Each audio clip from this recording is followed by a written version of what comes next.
Space as a living fabric. Most of us think of space as a big, empty vacuum, a silent black canvas for stars and planets to float in. But space isn't empty. It isn't still. It's alive. It breathes, bends, hums, and dances. Welcome to the secret life of space, the illusion of emptiness. Look up at the night sky, and it seems like there's nothing between you and the stars, but space is far from empty. According to quantum field theory, even a perfect vacuum is filled with quantum fluctuations, brief, intense bursts of energy that blink in and out of existence. In fact, what we think of as empty space may be one of the most energetic mediums in existence. Some scientists call this the zero-point field, a limitless ocean of energy that could theoretically power entire civilizations if we knew how to tap into it. Could it be that this is the ancient ether spoken of by mystics and philosophers for thousands of years? Einstein's space-time, more than geometry. Einstein revolutionized our view of space by merging it with time into a unified concept, space-time. This four-dimensional fabric is influenced by mass and energy, and it can be bent, stretched, twisted, or even punctured.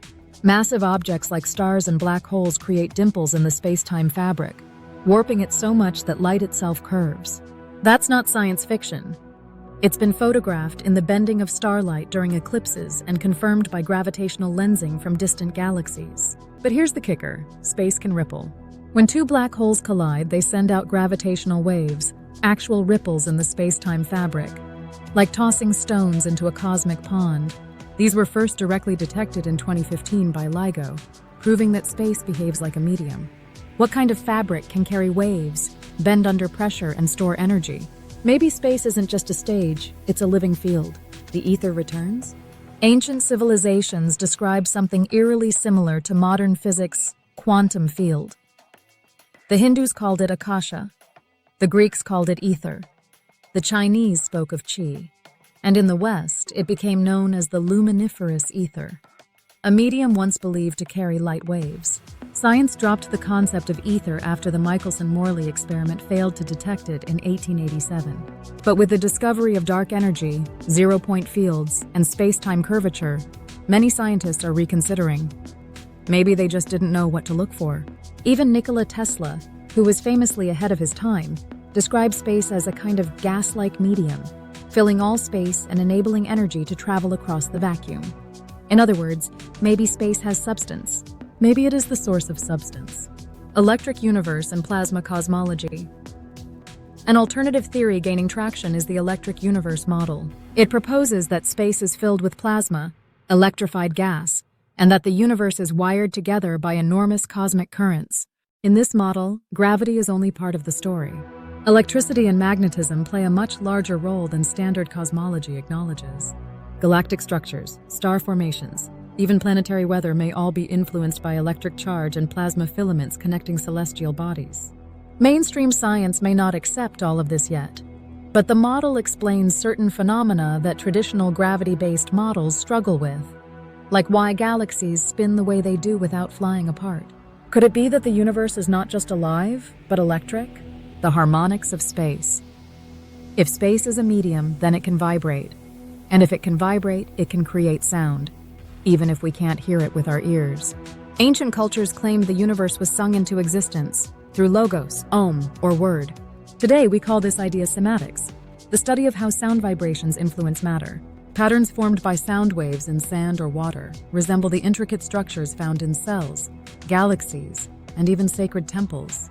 Maybe space isn't silent at all. Maybe it's singing. Space as a conscious field. What if space doesn't just hold consciousness, but is consciousness? This is the idea behind many metaphysical traditions, and it's slowly inching its way into science. The theory of panpsychism suggests that consciousness is a fundamental aspect of reality, embedded in all things, including space itself. Quantum physicist David Bohm called the universe a hollow movement, a unified field of information and consciousness, unfolding and enfolding in space. What we experience as stuff is just a projection from this deeper order. Imagine your brain is a radio receiver, and consciousness is the signal-filling space. Your thoughts, feelings, and memories might not be stored inside your skull, but out there in the field. And if that's true, we're not just in the universe. We are the universe, expressing itself in physical form. Conclusion: touching the fabric of the divine. In ancient myths, gods and prophets could part the heavens, walk on air, or manifest objects from thin air. Maybe they understood space differently, not as dead emptiness, but as a responsive, intelligent medium. Today, science is beginning to catch up. We know now that space bends, vibrates, stores energy, and carries information. We've detected ripples in its surface and found hints of infinite power hidden in its vacuum. We've barely scratched the surface, but it's already changing everything.